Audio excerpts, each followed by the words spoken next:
Alright, y'all, so today we're going to be keeping it super simple, a snack for our New Year's Eve party.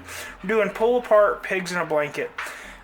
Real simple. We got some little smokies. You can use whatever type you want. I'm using the cheddar ones.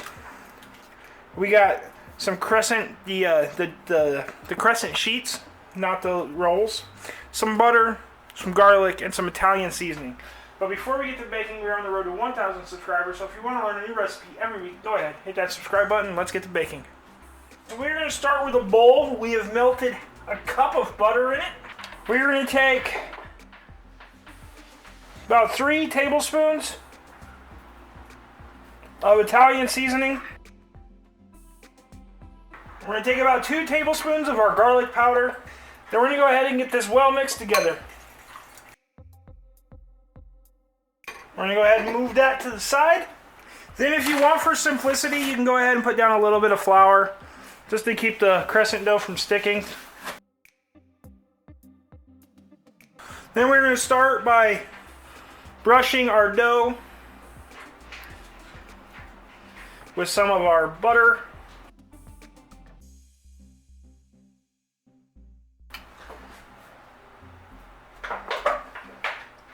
Now we're going to want to cut this in about the right size for our little smokies.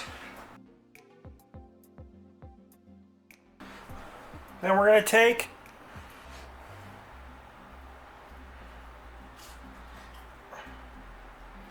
we're just going to start rolling them up.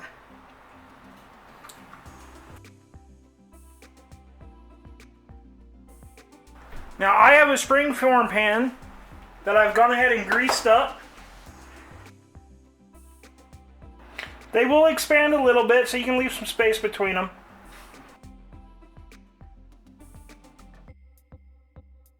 Now I have another sheet of pastry to do and some more to wrap. At that point, I will bring you back. Alright, y'all. So now, we're going to go ahead and take our butter. And we're going to just paint more right over the top of these things.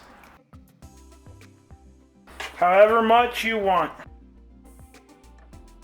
And once you have them to your heart's desire, we have our oven preheated to 375.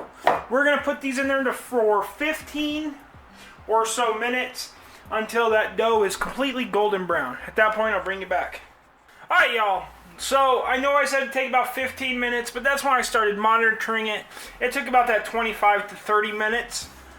Now, we pulled it out. We've got it on our stove. We're going to go ahead and let it cool for about 10 minutes. At that point, I'll bring you back. Alright, y'all, so after about 10 minutes of it cooling off, we've gone ahead and moved it from our springform pan to a little serving plate that we have. But this is ready to go. You can go ahead and serve this up with a dipping cheese or a dipping sauce, whatever you would prefer. But if you like this video, go ahead and hit that like and subscribe button down below. There's a video over here that YouTube thinks you should watch. And until next time, keep on cooking on.